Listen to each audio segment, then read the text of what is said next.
like a backstage pass to the world of fly fishing travel. This is Waypoints, the podcast of destination angling.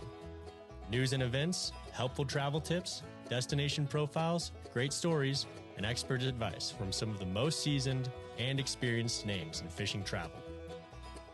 Waypoints is presented by Yellow Dog Fly Fishing, the industry's #1 specialty travel company and the fly shop for the world of fly fishing. Freshwater or saltwater, international or domestic, Yellow Dog has you covered for your next fishing adventure. And now your host, author, photographer, and world traveler, Jim Klug.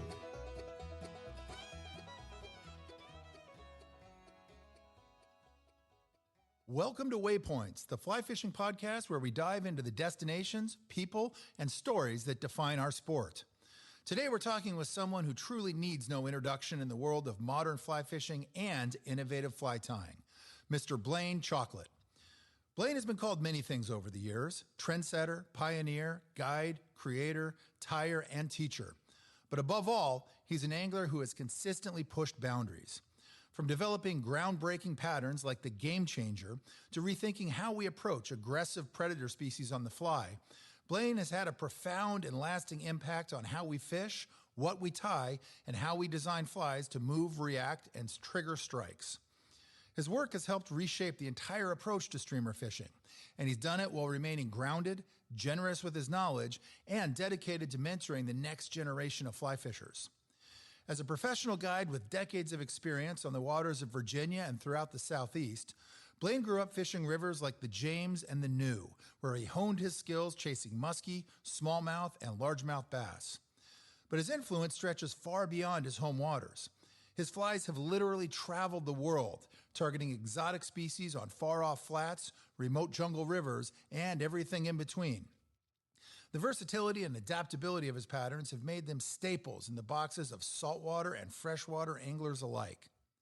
He's also a sought-after speaker, author, and ambassador, someone who thinks deeply about design, movement, and how flies connect us more intimately to the fish we pursue.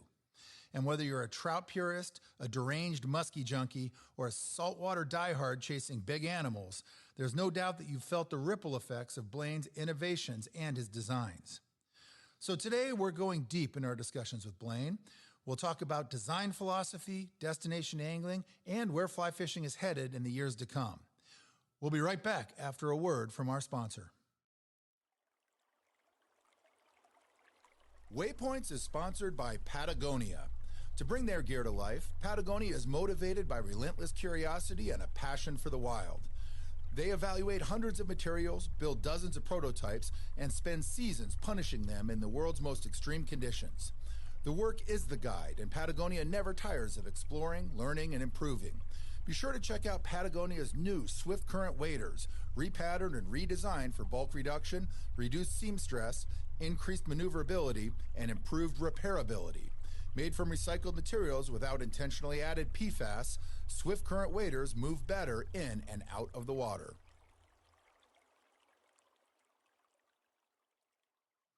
Well, Blane, welcome to the show. It's good to have you with us today. I appreciate it. Very honored to be here. Well, it's been a long time coming, but I've been excited about talking with you on this one. I want to begin like where every podcast kind of does. You know, every podcast guest seems to have their own origin story, their path in fishing, how it was shaped by their early years. I want to hear about your origin story, about what it was that initially drew you into the world, not just of fishing, but eventually tying and creating. Where did it all begin? Well, I grew up in a little small town called Blue Ridge, Virginia, in the heart of the Blue Ridge Mountains. And my grandfather and my dad liked to fish, and they used fly rods, but they didn't use flies. They fly reels, all of it, but they put mono on, and basically modern-day check nymphing with worms or power eggs or you name it, you know, that kind of stuff. And they when I was 8 years old, they took me trout fishing for the first time. And, you know, I remember getting up super early before daylight on opening day. And my grandfather lived about 5 miles from us. And we drove that morning to pick him up. My grandmother had just sausage biscuits and all that stuff ready and a packed lunch. And we would drive across the Blue Ridge Mountains, and being it was still dark, I just remember my grandfather telling stories about old hunting trips, turkey hunting, or all the old fishing trips and stuff, and, you know, putting watermelons in springs and all that kind of stuff, and eating lunch and stuff on the water with my dad and cousins and uncles and all that kind of stuff. And as they were telling that story, I remember the sun peeking up over the mountains as we're driving on the peaks, you know, and then you would drop down on these old fire trails off the peaks, off the parkway. And you just had these little brook trout streams, you know, that started, and we kept winding on down, and then you get into the bigger, which are big for our Blue Ridge Mountains.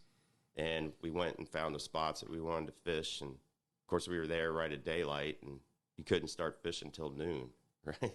So you're looking at all these trout that they stocked and all that kind of stuff that, you know, it was really hard for kids, kind of like Christmas. And I hadn't really fished much before. And my granddad was going over all the different ways. This is how you're going to have to do it and get this basically a dead-free trip, like, you know. So I had a long fly rod and had the mono on it, and finally it was noon, and we were able to fish and caught my first trout, and I absolutely loved it. We had the best day ever. And a week or so later, my mom, she went to the grocery store, and I went with her, obviously being young, and I went over by the magazine racks, and there was a fly fishing magazine there. And I was like, I got her to get me that magazine, and I just remember reading and you know, looking at all the beautiful pictures. And just one of the things that captivated me about it, because I have an artistic mind, is the beautiful yellow fly lines. And I was like, that's really cool looking, and watching them and having the casts and all that kind of stuff. And I remember there being a giant brown trout with this guy holding it. And I'm like, that's super cool. And later on that week, it was pretty funny. We were over at my mom's at that point, and I was down rooting around in their basement, and they had a bunch of this weed whacker line, right? And I thought that was fly line. So I asked my grandmother if I could have that, and she said yeah. So I took it home, and I wound that on the fly reel, thinking this is fly line. So I went outside, and I'm trying to fly cast and all this. And my dad came home from work. He goes, "What are you doing?" I was like, I'm trying to learn how to fly cast, because, you know, it was like, I showed him the magazine. It's like, this is what I want to do. I want to tie my own flies and catch fish, wild trout. I want to catch this big brown trout, something like that. So that was in March, you know, and later that year in Christmas, I got my first fly fishing outfit. And my first fly tying kit was one of the basic Orvis fly tying kits. And it was kind of really nice, because Orvis came into town around that same time, around 1985 or something like that. So we actually had a fly shop. And so my mom and dad went down there and got all this stuff. My first fly rod it was like a Kmart special, you know, but I got an Orvis fly tying kit for Christmas, and I just fell in love with it. And the next spring, I was able to get out and do the same deal that we did. You know, of course, I had fly line, and I had a leader, and the weed whacker line had been replaced at that point. It had been replaced. Yeah, I was trying to figure out why it was so coily. I couldn't get it to do anything, right? So, so that following spring, we went and did the same trip, and after lunchtime, I was able to convince my granddad to take me up on the special reg water above that stock section. And I tied flies all winter, and, you know, the Royal Wolves and all that kind of stuff that you read in the Orvis little catalog that they gave you, and step-by-step stuff. And I caught my first brook trout. It was probably 5 inches long, but, I mean, that trout meant the world to me. And my granddad loved it. He was laughing. It's like, even though it was, like, just so long, and I was like, that meant a lot more to me than those 15, 16-inch stock trout. And I knew that at an early age. And so they cultivated that. My granddad would take me whenever he could, take me turkey hunting, whatever. And we always had a great time. But my dad, obviously, you know, like a lot of us, he was always working, right? And then as I got a little bit older in my teens, my mom I found out about this tailwater in Virginia called the Jackson River. And I've told this story many times. I convinced her to take me up there in December. It just happened to be in that time frame. And I got out there, first time ever fishing a big body of water. Had no idea, my casting wasn't great, whatever. But I was struggling. I think I might have caught 1 or 2 fish, maybe, for a couple hours. My mom was sitting in the car, and obviously December in Virginia is pretty cold. But there was 2 gentlemen up above me that were just absolutely catching fish every couple casts. I was like, man, I got to get a little bit of that, right?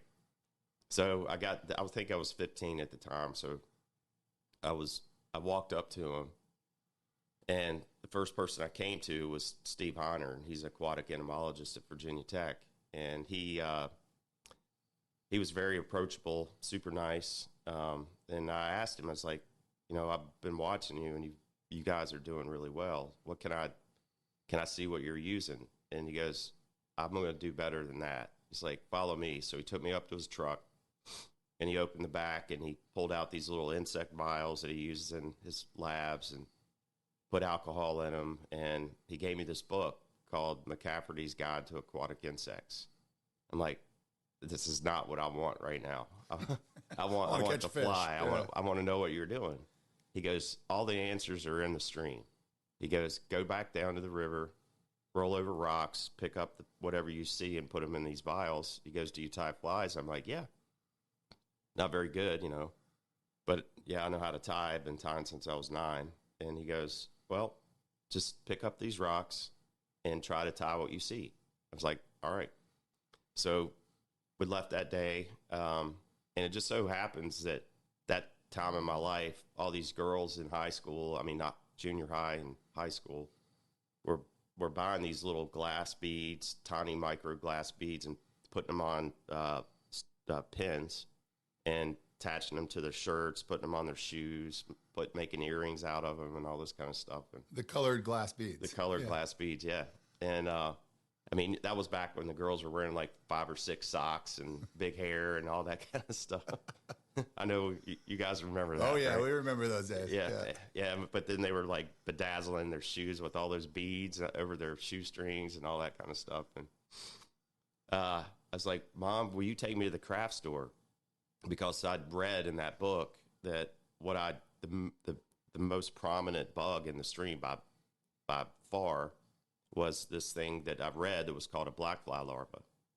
And the black fly larva looks like a little bowling pin, right?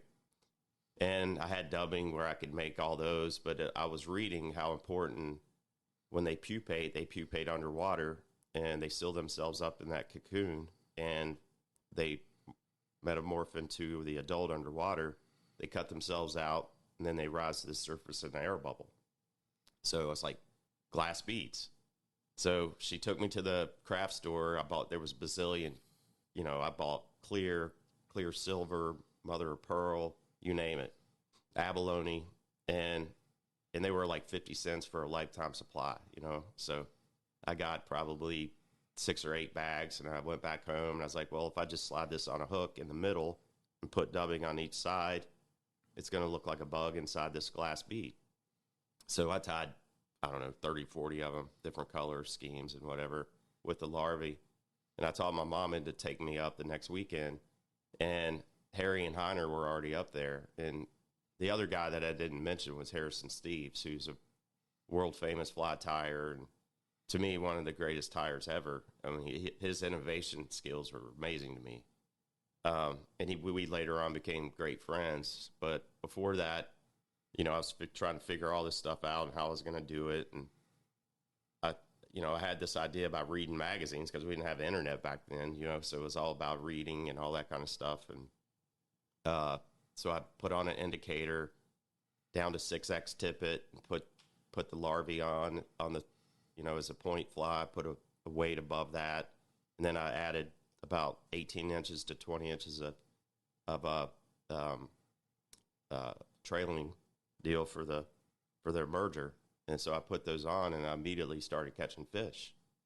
And I not only dead drifting, but I was reading, these larvae as they get disturbed.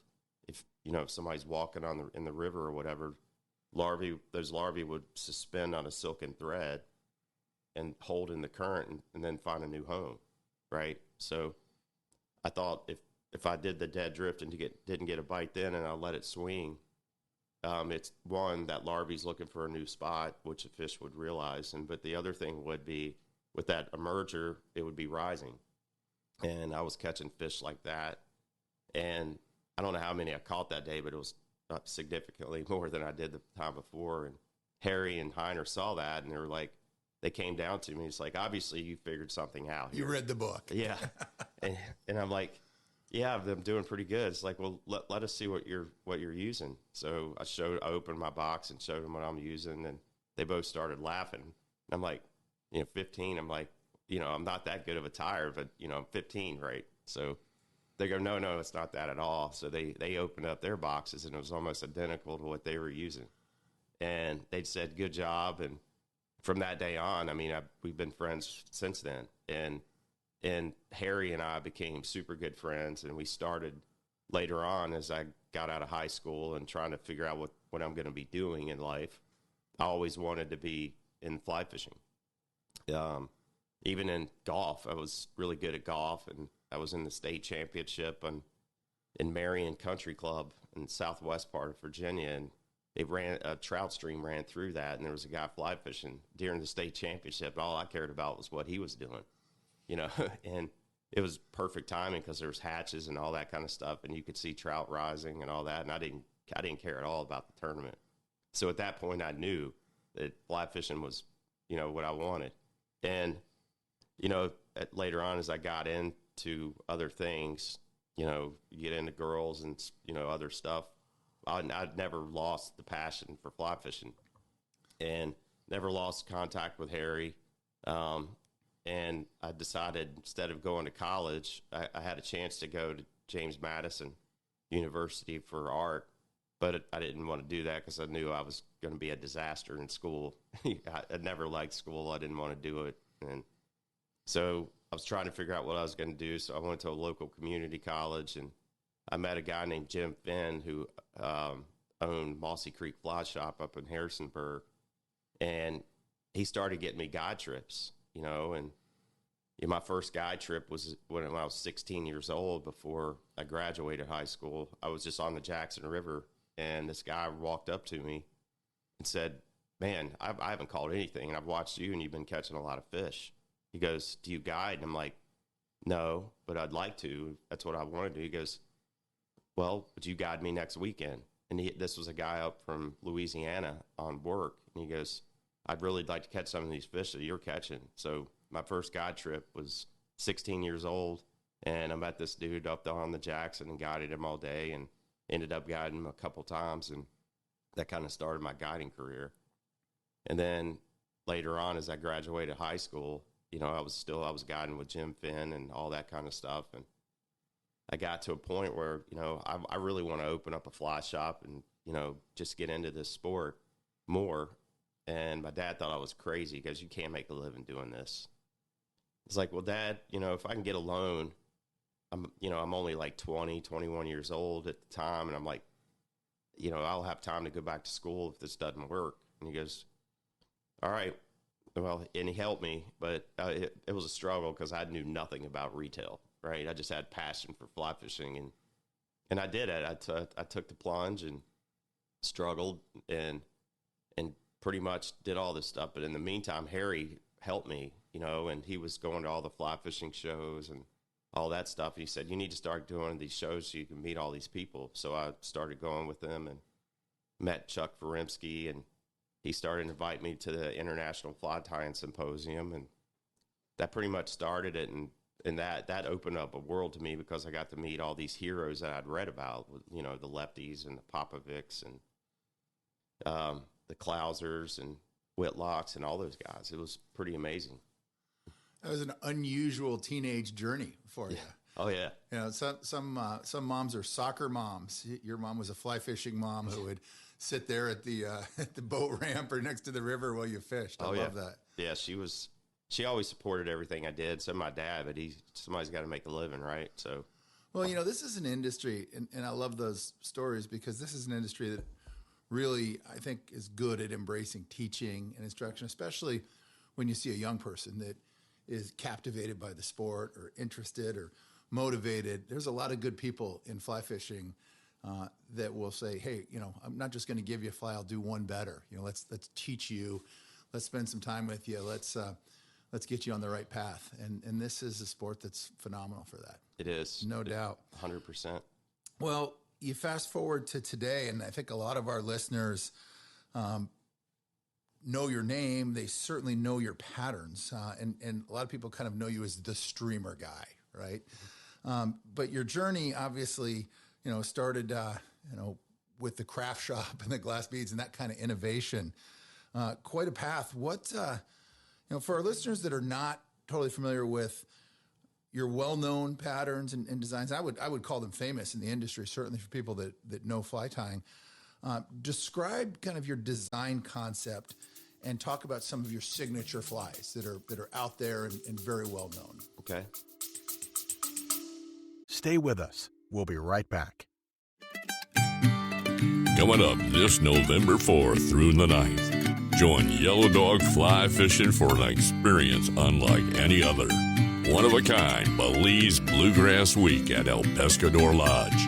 This incredible couples trip blends world-class saltwater fishing with nightly concerts featuring Grammy-winning bluegrass artists and top-tier pickers from across the U.S. We're talking serious talent, great flats fishing, and a private Caribbean venue. Guided fishing and non-angling activities during the day, and exceptional bluegrass music under the stars.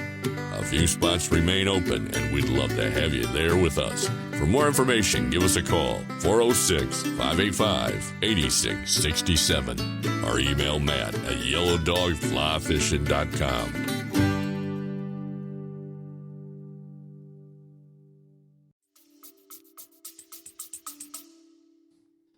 Well, a lot of that goes back to that river, on the Jackson with Steve Heiner and Harry Steves, them not giving me the answer, right, and having to figure out on my own. And if anybody that knows Harry Steves, he's an amazing human, but he's also a character, and he always likes, busting your balls, you know what I mean? So even at, early on into the late teen, they introduced me to a guy named David Garst, who was my age, that they had met, who also tied flies. And back then I didn't know anybody else at my age at Flyfish. So they connected us. And this one day, David and I think I was probably 18 or 19. We decided we were going to go down to this tailwater in the south part of the state called the Smith River that had really tough brown trout. So we met that Saturday or whatever, and when we got to the parking lot, Harry was there with Steve Heiner, but Steve was guiding at the time, part-time for Orvis. So he had a group of people that he was guiding. Harry was just going to fish by himself. So Harry's like, let's just all go fishing together. So we're walking down the railroad tracks about 3 miles into the special reg water. And Harry, at that point, had designed his Firefly fly. And he gave David and I a couple of them, and it was, I think sometime in late June or July when, terrestrials were starting to become important. And we all tied that on, and David and I walked across the river. Harry stayed on the same side that we came down on. And we were all catching fish, nothing special. And then all of a sudden, about an hour into it, Harry starts catching fish left and right. And David and I were like, what's going on? So we both walked. David was closer, but we both decided we were going to walk across and see what he's doing. And David gets to him first, and I could see I was probably 100 yards away, and Harry's got his box open and handed David flies and stuff. So I get there, and it's like, well, can I have one? And Harry always did this to me, and I love him for it, but I was pissed at the time. He goes, "F you, you're not old enough." And I'm like, that chapped me, and I'm like, all right. It's like one day I'm going to create something that I'm going to get you back. You're going to be asking me for one of those. Yeah. Yep. So he always had a way of pushing me to develop stuff and figuring things out. And I didn't appreciate it at the time, but looking back, that really helped me because it motivated me. It's like how important what you put on the end of your line is, because you can spend all the money in the world on the equipment that we buy, but the most important thing is what that fish sees, right? I mean, you got to get it to him, but the fish has got to eat what you throw at him. And having an artistic background and being able to draw and paint and stuff, and I didn't enjoy that, but I could get that same creative mind concept by doing it at the Vice. So just being passionate about fly fishing, and, you know, being in Virginia where I lived in the mountains, we have great tailwaters, we have great spring creeks. It was a mecca to grow up in. And not only that, we had some of the best warm water streams in the country, you know, some of the best smallmouth bass. And, you know, that was an eye opener, because I had all this clear water to be able to see how fish reacted positively or negatively to what I was throwing at them. And, you know, just being on the water is the only thing that, in my mind, that allows an angler or designer to be able to see what and opens up that world of what these fish are reacting to. And you can read about how the fish, you know, what they want to eat at different times for trout, and, you know, all the bugs and insects. But at some point, you know, Larry Dahlberg later in my life became he's one of my best friends. And he always talks about an evolution of an angler, where you want to catch a fish, then you want to catch a lot of fish, then you want to catch a big fish, then you want to catch a bunch of big fish, and then you want to catch fish how you want to catch them.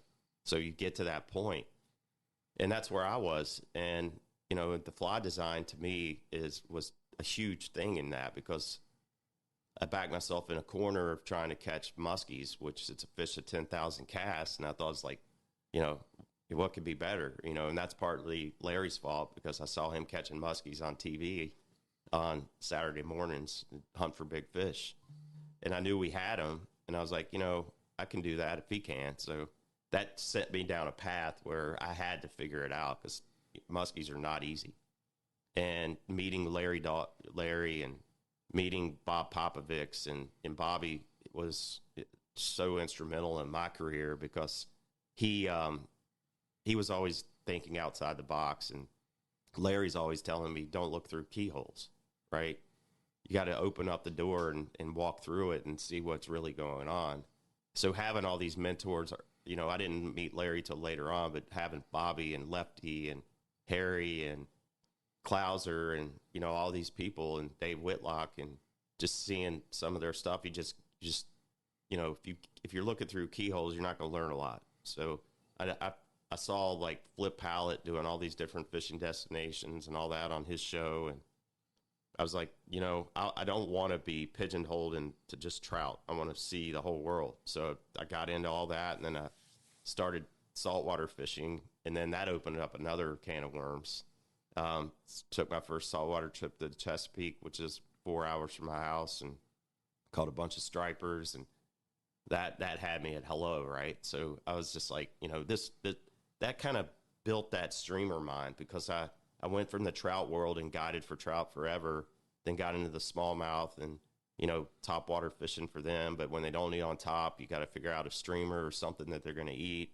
And the one thing I learned a lot early too, just based on what Larry always talked about on his shows, is, you know, looking at all sides of fishing, looking at conventional, you know, whether it's live bait or soft plastics or hard baits or whatever, all that kind of stuff. To be a great angler, you have to understand all aspects of fishing. So I didn't always fly fish. 90% of it was fly fishing, but I always had conventional. And when I was smallmouth guiding, I'd always have somebody on the boat that would bring a friend that didn't fly fish. So I'd get soft plastics. So I'd learned about how those plastics worked, and it's pretty obvious that they worked a lot better than our flies did. And that started my mind spinning. It's like, I've got to create something that looks and swims like these things. And nothing against the fly designs at that time, but they just didn't have that action or that triggering mechanism that those fish were keying in on. And we can go down that rabbit hole. But, you know, Larry, as later on in my life, he told me that Doug Hannon, the bass professor that passed away back in the early 2000s, he he was close friends with him, and he had a great way of looking at fish. And you have triggering mechanisms, and you have attracting qualities. So that's what makes a great fly design. And Popovic's always said a great fly design comes from problem solving. So I was trying to solve problems to get these big bass to eat when they weren't eating on top, because the summertime topwater bass fishing was insane. We caught a lot of trophy bass just throwing popping bugs and letting them dead drift, and didn't realize it at the time, but they were eating those as cicadas. And all that kind of stuff just started building and just opening up a different world for me, and not just looking through keyholes. At the time, I didn't know Larry at the time, but I became a well-rounded angler because I wanted to understand all aspects of fishing. And that was to me probably the most important part of my fly design, just by being on the water and trial and error. Well, and there's a common theme, I think, in fly fishing of the importance of mentorship. And you had a hell of a list of mentors. I mean, a lot of these names you've been sharing with our listeners. I mean, that is an A-list of people that have just done amazing things on the water and in the sport of fly fishing. And to have those people kind of being willing to spend time with you, share with you, mentor you at a young age, that's quite that's an opportunity for sure. I've been blessed. I'm a disaster when I'm off the water, but I think God felt sorry for me. So he's like, I'm going to put all these pieces together just to help you out, because you're going to need it. You're going to need it. I call it the struggle bus. So, meeting all these people, and just, I feel like I was meant to do this, because all this, if you look at my career and where it started, and just meeting all these people at the right time, I don't know how else you would explain it. Yeah. Well, I love what you mentioned about the importance of understanding conventional techniques, because I think there's a big jump from going out and, say, fishing for brook trout, right, on an eastern stream where you're throwing dry flies, you're kind of keying on that trouty type feeding behavior, and then that crossover where you kind of do the deep dive into understanding fish as hunters, especially with big predatory fish. And that's just a whole different mindset and a whole different way of thinking about fly fishing and of course, fly design. Yeah.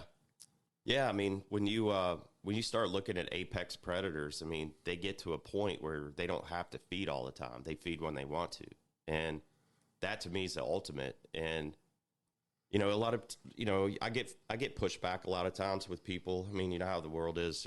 You got people that really love what you do, and you got people that hate on it. And, the way I look at it is, there's times where you can throw a cigarette butt and catch fish. But my philosophy is, if I'm going fishing, I want to have the best thing I could have on in case that world record size fish shows up. I want to make sure that I have the fly that is going to have all the triggering and attracting qualities would make that fish want to eat it.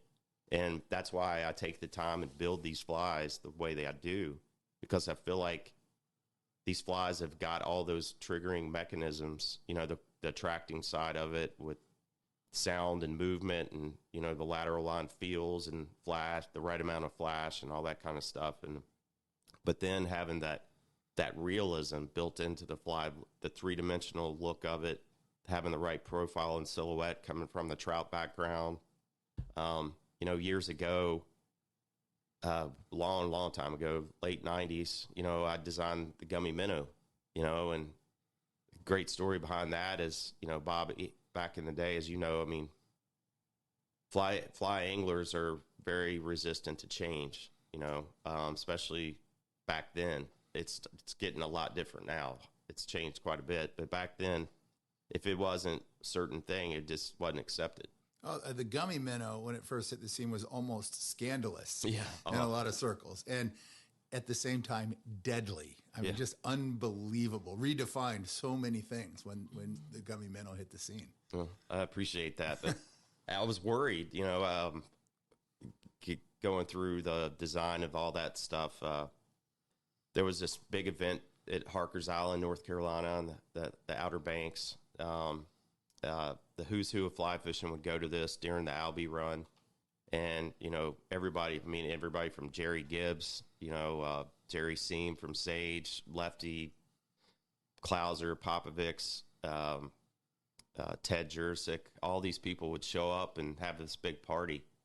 And when I designed that fly, I knew, and I had never fished it, but I knew if I could take this fly down there and show it to Bobby Popovics, because he was kind of outside the box from tradition, because using all the surf candies, the epoxies and silicones, that if he thought it was a fly, then it's going to be a fly, right? So I showed it to him that day at that party, and then I've told this story a lot where he said, I'll be back in a minute, and he, sun setting, about a couple hundred people here at this show, not show, but this party on the Sound at Harker's, and he disappeared, came back, and I just remember this, like, he goes, I wanted you to meet somebody, and the sea's parting, and Bobby was a big man, and I'm just following him, and all these people are spreading, and there's a floodlight in the middle of this party in the back of his yard,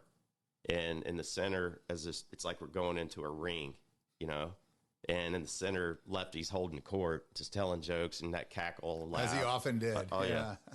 And Bobby said, this is the guy that tied this fly, and Lefty's looking at it, and he goes, this is amazing. He wanted to know how I did it and all that kind of stuff, and I explained to him how I tied it, and he goes, well, I'm on the board of IGFA, and I certify these. And he goes, based on what you told me, it's absolutely a fly.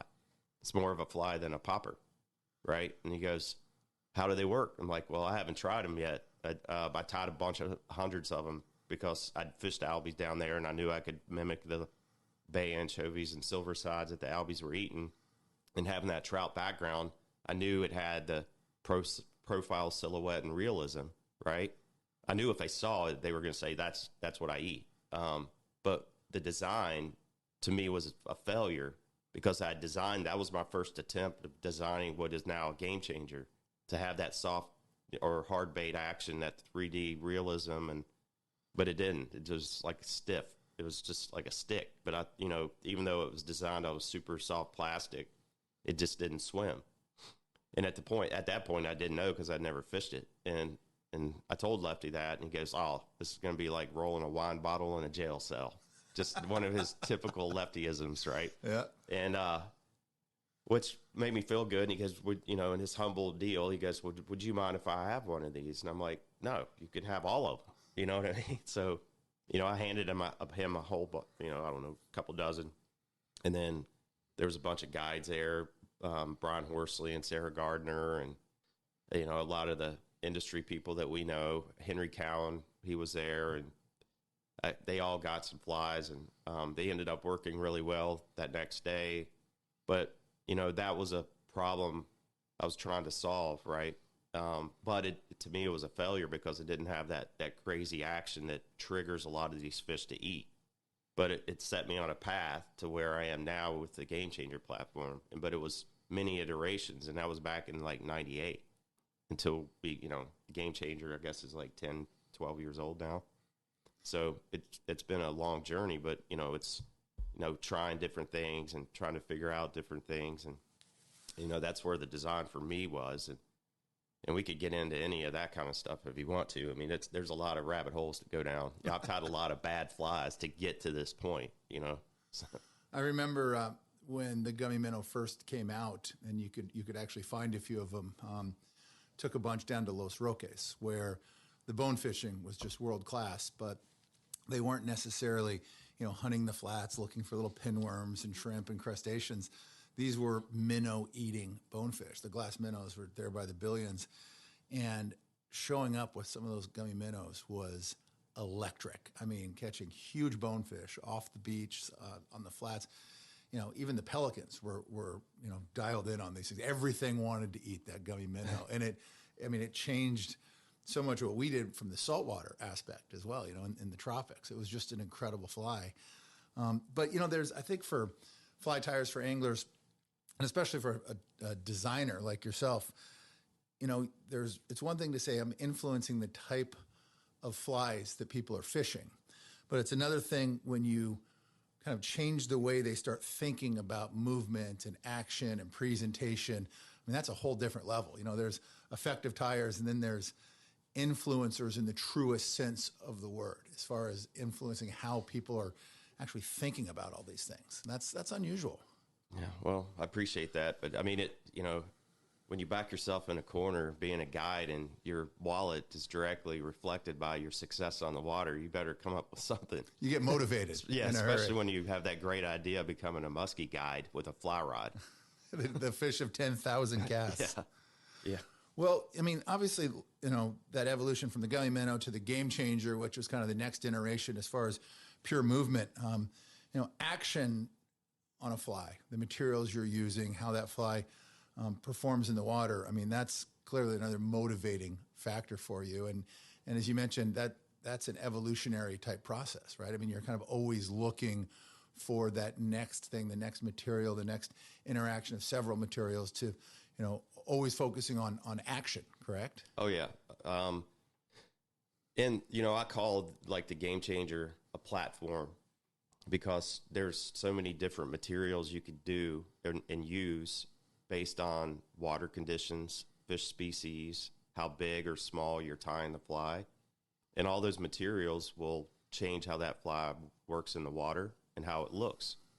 Like, for example, if I'm tying a game changer that's down to a 1/2 inch long or 1 inch long or whatever, like down to nymphs, or, I have game changer nymphs that are coming out that, we can get into that world where, my background started in trout. So I have a very good understanding of how trout react to nymphs and dry flies and all that kind of stuff. But as you go down in the game changer platform, you have to have more water absorbing type of materials, because if it doesn't, the flies won't have that 3-dimensional swimming action.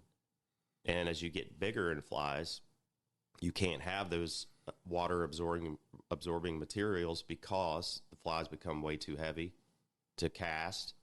And some of the stuff you see on the market that aren't they are my pattern, but they're using the raw materials. It's like casting a sock, right? So this whole evolution of this to make it better for the fly angler, and that's what it's always about for me, is being able to make it easier for my clients to fish, right? Us as guides and in the industry, we fish all the time, so we get good at casting, but you get people that work all the time and they'll get to fish, so their casting skills aren't always great. So you got to make things that are a little easier for them and make it more enjoyable. So for me, I had to learn, what materials would work for this and what size. And if I'm fishing super clear water, I feel like the fly needs to be it needs to be a lot more realistic. So I'll use fibers where I can tie the fly and color it and make it look just like the real thing, and then having that swimming action. And to me, that's the ultimate. But other times, if the water's more turbid or we're fishing lower light situations and fish are relying more on lateral line feel and feeling it, I'll have more of not a push in the water, but more where that fly has more of a paddle tail swimming action. That way they can pick that up on their lateral lines, and having a bigger bulbed head to where it's going to be moving more in the water. And that's all feel for fish. And that's why they have those lateral lines, so they can feel stuff even though they may not be able to see it at the moment, but it gets them in the direction of where that fly might be. So for me, I'm thinking about all that kind of stuff, looking at ambient light, like I said, water clarity, depth, how the speed of the currents, and are we going to have sink rates, or we want it to pause and hover? Do we want it to sink faster? So I have fly in the Game Changer platform. I have flies that do all that stuff. And it's not just a bait fish imitation. I've got shrimp Game Changers, crawl changers, hellgrammites, and like I said, all the different nymphs and leeches and all that kind of stuff. Like I said, it's a platform, but it has that 3D realistic swimming action. And one of my things here, I'm kind of going back to my roots here lately, because I feel like one of the main things, one, I have this crab design for permit and stuff because they're assholes, right? So permit are tough, and I like tough fish. So I have a crab design that I'm working on that has that realistic swimming action with those, the swimmerettes, and they're always, doing that, and then having the legs and claws to be able to move and realistically, and I'm really close to finishing that. So that's one thing I'm very passionate about. But the other is getting back to my roots with nymphs, because the world's not getting any smaller, right? And as we have more anglers and, the streams are getting more pressure and all that kind of stuff, I think one of the things that's always been missed in trout fishing, especially trout that get fished heavily, and tarpon, you see it everywhere. You have to keep going smaller and smaller and smaller, right? And I don't think that's necessarily the answer. I just think our offerings they don't have the triggers built into them that creates that fish to really eat it. And by going smaller, you can fool them because it's smaller. So I think having these realistic nymphs that have that movement, it's a Google click away to where just look at a midge swimming in the water, and look at damselflies swimming. And all these swimming nymphs and all that. They swim like a minnow does. And I think if you can add that into a nymph, you don't necessarily have to go smaller anymore, especially if you're matching the hatch. And, fish are tough, and they get beat up, because we love them too much sometimes, right? And you see that in the Keys for tarpon. They're just, you're catching 100+ pound tarpon on a fly that's 2.5 inches long. And then you ask them, what are you throwing with conventional lures? And, I'm throwing a 7-inch hoagie. And it's getting them. Yeah. I'm like, there's a disconnect there in my mind. I'm not saying I'm an expert on it. And it could be, one reason is, a lot of times, like we said, not taking anything away from the clients we fish with, but they're not out there all the time. And you have the elements and the casting and their ability to be able to get it out far enough, and a smaller fly is easier for them to track cast and all that kind of stuff. But my opinion is sometimes, it could be the fly, it's like like I said in the beginning, what the fish sees. And if it just, a lot of the flies, as you've seen, are pretty simple. And there are a lot of these flies that we use in saltwater haven't changed much in the past 30 years. Yeah. And, there's a huge difference between tying a pattern that is an attractor and tying a pattern that is a true triggering mechanism. And I think that oftentimes tyers just don't think that way, or they say, this is similar, or boy, if I go down a size, as you just mentioned, it's going to start catching fish again. But that triggering mechanism is everything with fish and fish behavior. I want to circle back on something you said a few minutes ago, and that in fly fishing, there's always traditionally been kind of these established norms of the sport. And that's true for presentation technique, for tackle design, certainly for fly design. Oftentimes fly fishing, I think in the past, has been somewhat resistant to change and innovation, especially radical innovation. Tell us a little bit about how you kind of push forward and have over the past years in your design and innovation, while still being aware of kind of that tradition and some of the norms of fly fishing. Is that something you think about when you're designing? I do. I always, I'm always trying to push the envelope, and Lefty has a great quote, tradition's great until it impedes progress, so I look at it that way. So, tradition is great, and I always have respect for it, but, like I said, stream, the fish are getting smarter, they're getting pressured, so I feel like if I want to keep being successful catching big fish, and that's my passion, and that's Larry's fault. He got me going on that years ago before he even knew me. I just love catching big fish, and I always want to try to catch that biggest fish in the water I'm fishing. And I feel like the only way you could do that, because they're so smart, is figuring out, the triggers that's going to make that fish eat. And to me, you reach a point. I'm not saying I don't enjoy just catching fish, but I want to catch that one, and sometimes you have to go against tradition to do that, and a lot of my designs, I had to create it. The stuff wasn't out there, like the gummy stuff that wasn't out there. So I had to make that material. But also like Lefty said, he always wanted the sport to be better than it was when he started, right? And I think moving forward and having all these great mentors, I believe that, like Bobby, who we just lost, he made the sport so much better than it was before he got there. He changed saltwater fly fishing forever and fly tying. So I think as we go forward, that was another thing. It's like Larry, we were talking about, when we were fishing up in Saskatchewan several years ago, and I was like, I really appreciate you letting me ride on your coattails. And he goes, no, you just stand on the shoulders of those who came before you. That's true. Yeah, it's a good way to look at it, no doubt. Well, over the years, and really from kind of a young age, you've collaborated with a number of established fly companies to kind of advance your patterns, help put them out there. But not long ago, you launched your own project called the Chocklett Factory. Talk to us a little bit about this project and what that launch process has been like. That's herding cats. I was with Umpqua, very loyal. I was with Umpqua for 20 some years. Yeah. And I've always felt like, you have to, for my flies, because the intricacies of them and they take a long time to make, you really have to have a team that's just dedicated to just doing that. And Umpqua, who I still love a lot of the people that work there and we're friends and all, I just said, I had an opportunity to start my own deal. And I was like, I want to have this very specific team to be able to do all this kind of stuff. And I think I owe it to myself and my family to make this jump. And, that's why the struggle bus, right? So again, I wasn't good at retail, even though I had a fly shop for 15 years. I'm not scared to obviously jump into something and try it, right? So I just figured, it's now or never.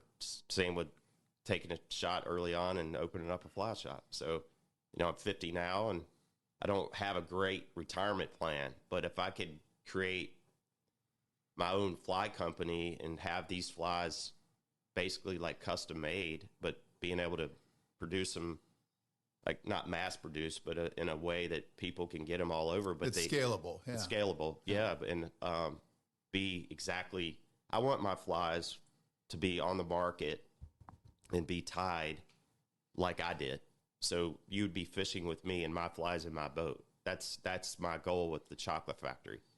And I'm not going to accept any less. So the only way I could do that is I have to work directly with the tires. And that's what we're doing.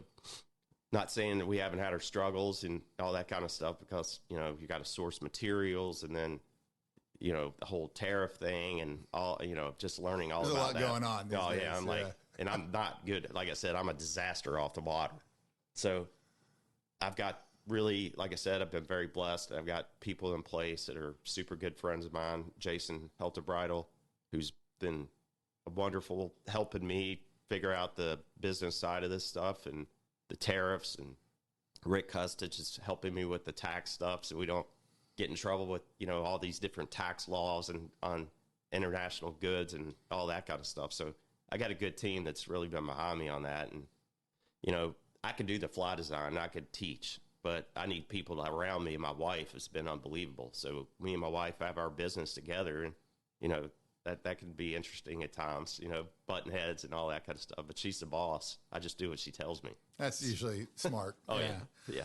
Well, I want to shift gears a little bit. And by the way, I think we're all pretty excited to see where the project goes and the growth of the Chocklett Factory. I know it's getting a lot of traction with the better fly shops in the country. The people that are paying attention are very much behind you in this project, and super excited to see where this goes in the future.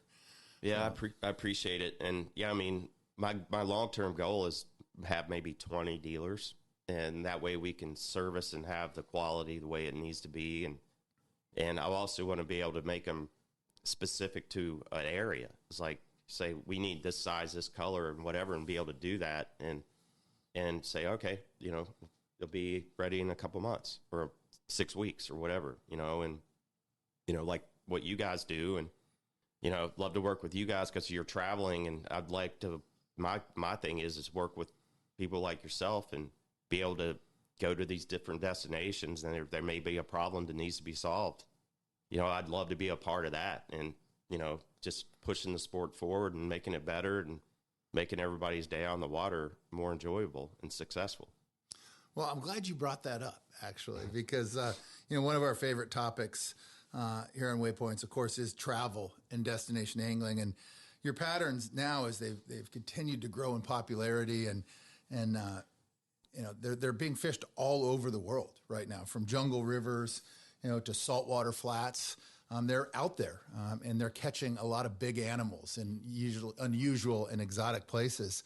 What are some of the more exotic or surprising places you've heard of where your patterns have been finding success? I mean, these stories come back to you, or someone shoots you an email or a photo of something amazing they caught on one of your patterns. What are some of the recent communications that have stood out on that? Well, Ross Purnell, who we know, I mean, he caught one of the biggest taimen in Mongolia on one of my big game changers, about a 12-inch long black one, in not good conditions. You know, it was high water, dirty, muddy, and I don't know how big it was. It was a beast, though. Yeah. It was an absolute beast of a taimen. Yeah, beast. And Arapaima down in South America, you know, Yaku's sent me like that. I think one of the biggest ones they've caught down there. He caught on a black game changer, big one. Yeah, that was another dinosaur. Yeah, big stuff fish. like that. So, I mean, there's a bunch of different places. I mean, from Australia with those big, I forget what they're called now. There's, they look like a grouper, freshwater. What is that thing called? Oh, I'm not even sure. Yeah, I'll remember. But some of the, like the big Nile perch, Yeah. they're using changers over there on those big ones. So it's really cool to see that platform being used in all over the place, and you got people tying it all over the place. And I get messages. It's really flattering and honored to have these people reach out and show me pictures of giant peacock bass, or you name it, big tarpon, you know, and some of these big rivers and stuff all over the place. And, you know, I enjoy that a lot. I mean, it's really gratifying to see that the stuff is being used. And, you know, I'm excited about the future because, you know, there's new materials being developed all the time that might change something. I mean, it's always going to be evolving, you know, and it's like, you know, progress is a good thing, as like you said, like with what Lefty always said. So I'm always looking for that next trigger, right? That's where I'm always at. Well, let me ask you this, and you got to take musky off the table because that's been a long time obsession for you, right? Is there another species other than musky that has really challenged your fly design ideas on just a totally different level that really stands out? I would say right now the permit. You know, that's my focus. Like other than the trout world right now with the movement and nymphs and dry flies and stuff, you know, I'm not saying I can do it, but my focus is on permit. And I don't mind getting my butt kicked, right? I've had it kicked a lot. You know, it took me a lot of flies to be able to catch muskies. And I know permit is a pain for everybody. But I do feel like, you know, a lot of these crab patterns and some of the shrimp patterns that we use, they've got to a realism part on the crabs, but they don't have the movement a crab has. And I think that's the future in crab design. So that's kind of my holy grail right now. If I can figure out a fly that's going to really trigger these permit to eat like a jack, right? I mean, they are jacks, so. And they will. I do believe, you know, permit are definitely manic, but I do, you know, I've got this one fly I've been working on. The first permit I cast to, it ate it, you know, so I'm excited about that. So you got listeners salivating right now. Yeah, They're I'm like, not saying I'm going to be able to do it. But, you know, it's so funny when you fish a lot for permit, one thing that'll happen is you'll put a presentation out there, and let's say you're fishing a raghead or, you know, one of Enrico's great crab patterns or, you know, a bower crab, whatever it is. Oftentimes, the second that permit sees it, it will race right up to the fly. It will stop, and that's it. And you could almost, you know, if you're that permit, it's like, oh yeah, okay, tied on a number 4 hook. Yeah, those rubber legs are a little more brown than the gray that I'm used to. And that's, they don't eat it. They see it. They race up to it. They're curious, but it's almost as if they get there and they're like, yeah, there's no movement here. This isn't right. Maybe the marabou, you know, or some rabbit is kind of swaying in the water a little bit, but it's clearly not enough to trigger that automatic response where the fish doesn't think about it, just eats. Yeah. And right now I feel like so often you put that fly out there and the permit comes up and gives it a really good look and thinks about it and is like, yeah, I'm not going to eat that. Yeah, right. I mean, and that's a great analogy because Larry, and I've been bouncing ideas off him for a while now on this permit thing. I mean, he, back in the, I don't know, late 80s, early 90s, he was in the Keys, and he would rent a boat and get on with a T-top and buy a bunch of crabs, get on the top of a T-top, and he would have his fly tying stuff, and he'd go out to some of these wrecks where these permit were, and he would throw live crabs at them, and he would take parts off of them and to see at what point will they not eat it, right? And, you know, it was very fascinating what he found. He's like, as long as it had at least one swimmerette and it was alive, they would eat it every time. But if you took the swimmerettes off, they wouldn't eat it. And I mean, that's a tough thing to emulate because those swimmerettes really never stop moving. No, they're always doing this. Like, yeah. You know, it's their little rudder system to do whatever it is, that their buoyancy, their stability. That's pretty interesting. If they had one left, the fish would still be interested. Yeah. Yep. Huh. So that's kind of one of my main focuses on this new design I'm doing. So with Larry's help and all, and Larry's helping me out with the Chocklett Factory. We're going to be doing some cool stuff that we're going to be coming out with soon. So I'm excited to see that. I just kind of got to get to a point where Larry, he's ready. He's just waiting for me to be able to help, you know, do what I got to do to get things done. So it's exciting because you have somebody's mind like that. Larry's forgotten more things than I'll ever know, you know, so he's a genius. So yeah, total pioneer. Yeah. Without question. Well, you talked a lot about your mentors, Blane, and the people that helped you along the way from the time you were that, you know, young kid grabbing that first fly fishing magazine to, you know, being out on the river and trying to figure it out. Since that time, you've mentored a lot of up-and-coming anglers and tyers. Any innovators out there that you're paying close attention to right now that are really impressing you? I mean, do we have an exciting generation coming up in the world of fly fishing, or does the future look bright in your mind?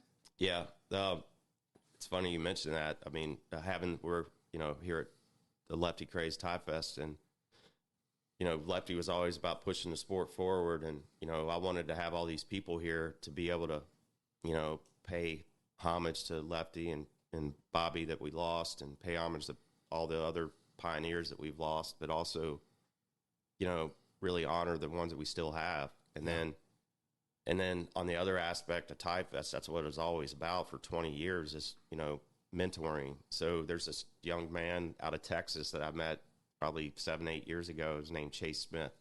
He's phenomenal. He's unbelievable. He's, I look at stuff and people send me ideas and all that, but Chase has got a different mind. And I think Chase is going to be doing some stuff here in the near future. And I've seen it, and I've kind of grabbed him before somebody else does. And it's like, yeah, we can do that. You know, that's what I want the Chocklett Factory to be. It's that super unique, game-changing fly. And so he's got some stuff that's going to blow some people's minds coming up here pretty soon. Oh, we're looking forward to seeing that. Let me ask you this. What advice would you give someone looking to build a voice or a following in fly fishing these days? I would say do it the right way. Do it, you know, just don't set it. If you're being a fly designer, there's a lot of things. Lefty always said, don't display your knowledge, share it. Meaning don't try to make it about you. It's all about the love of the sport and helping people. So if somebody, and I think the people that are our age and older, and obviously at our ages now, I mean, we're kind of the ones that are running businesses in the industry. We still have that connection with the people that helped us. And I think we all, when we've had meetings and, you know, beers at the bar and whatever, we talk about, you know, the Insta fame stuff that's not real and all that kind of stuff. And, you know, you want to cultivate those people that really love it for the right reasons and do it the right way in a respectful way. And that's what made Lefty great. I mean, Lefty would do anything to help you if he thought you were doing it for the right reasons and not about you, about sharing it. And if I was going to tell somebody, it's like, how do you want to do it? It's like, one, don't be afraid to chase your dream, but make sure you do it the right way and don't make it like, oh, look how great I am. You know, that to me is very important. And also just, you know, not blowing fisheries up. You know, I wish I could take back some of the musky stuff I did a long time ago because, you know, our rivers are just, you know, they're getting beat all to death now. But I don't know how you can change that with the way the internet works these days. I mean, there's good and bad things about it, obviously, but it's just, I think, just being respectful to fly fishing itself, but also to the fish you target, and just wanting to share it and be nice more than anything, and just don't be a jerk. Yeah, be kind. Yeah. And you know, the Instagram phenomenon, the Insta famous, the influencer thing, that's a big theme in fly fishing these days. And that's, I think, raised a lot of hackles with people for sure. But, you know, there's so much to be said for, like you said, do it for the right reasons. Do the work, put it in, build that authenticity, you know, build that legitimacy. You can't force it. You can't fake it. Yeah, you can't. You can't rush it. You can't buy it. You just got to go do it. You got to earn it. Yeah. And I think this is an industry that has always respected that and welcomes it and will celebrate that. It will embrace it as long as, like you said, and as Lefty said, you know, you're doing it for the right reasons. Yeah, doing it for the right reasons and sweat equity. That's right. It just takes time. Do the work. Exactly. Yeah. Well, before we let you go, Blane, I want to finish with just a quick round of some rapid fire questions that you just throw out the first answer that comes to mind. This will be easy, but go with your gut. Give us that first answer, and I'll throw these at you. What's one material you couldn't live without as a fly tire right now? My shanks. All right. One fly in the history of fly fishing you wish that you'd invented? The beast fly. The beast. Favorite water in the world to fish? And I'm going to take muskies off the table again.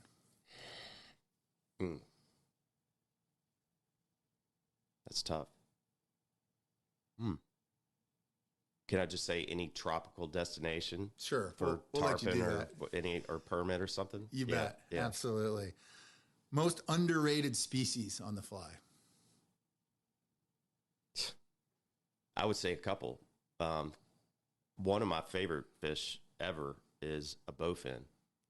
And they're native to our country, and we go travel and catch wolffish in the jungles and all that stuff. And I think the bowfin is one of the most underrated freshwater fish. We're breaking in those groups. And I think one of the most underrated, and one of the reasons we're here now, are jack crevalle. I think jacks are so underappreciated, and they have been. I think the fly community embraces them a lot more than the conventional world does. But jacks are super underappreciated, in my opinion. You know, there's a lot of different fish out there that probably deserve to be on that, but I'd say in freshwater, bowfin, and in saltwater, jacks, jack crevalle specifically. What's your white whale species, the one that still evades you, that you haven't caught, that are probably looking the most forward to targeting? Well, it's kind of ironic that you asked me that. I've been after 50 plus inch striper for a very long time, and I got that this spring. I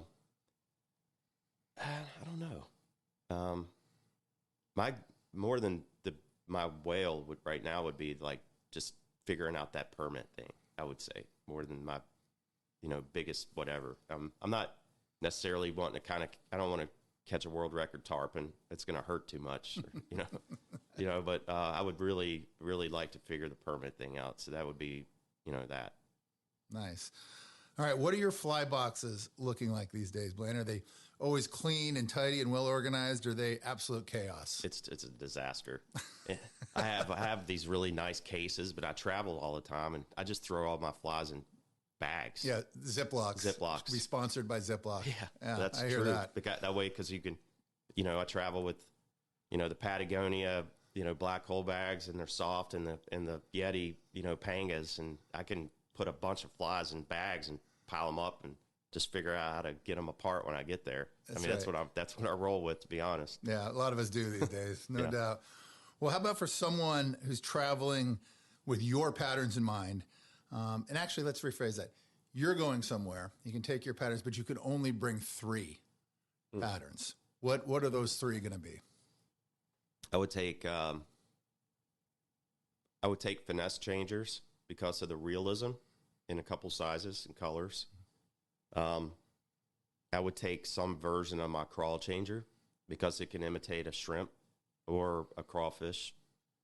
And I would probably say some style of my feather changer because that can emulate a bunch of different things from leeches to worms to whatever. I mean, it just looks like a critter because of the hair and the way it pulses, and I mean the feathers and the way it pulses and stuff like that. Those would be my top 3. Nice. Well, there you have it. Hope everybody was writing that down. That's perfect. Well, I'm going to ask you one final question, and you can take as much time on this as you want.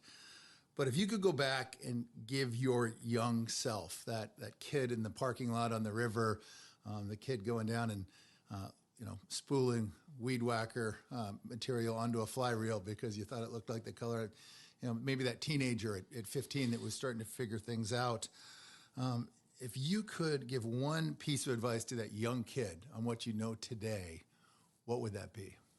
I would say when you were younger, travel more, get out, because I got locked into getting married early and starting a fly shop. I kind of wish I would have did the dirtbag thing and traveled more before I had to be an adult.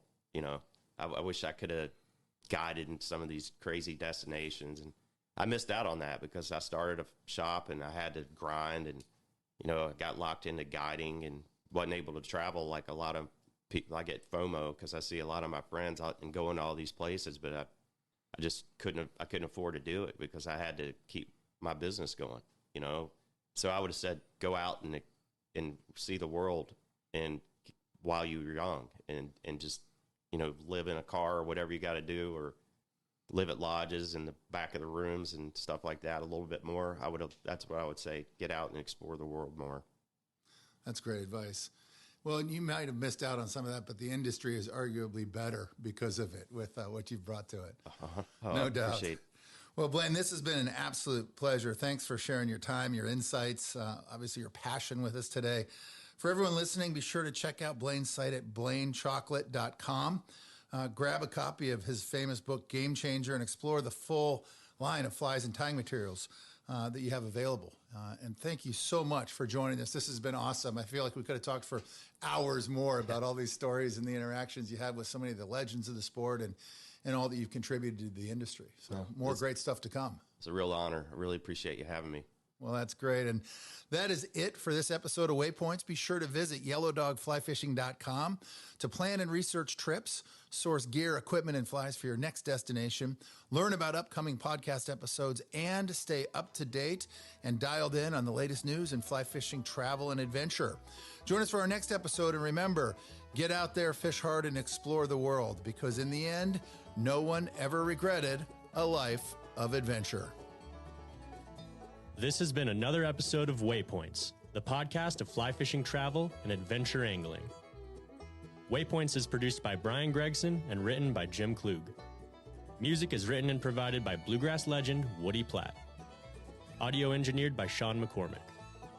Visit yellowdogflyfishing.com for more location profiles, destination information, travel news, and the industry's best selection of flies and equipment for destination angling.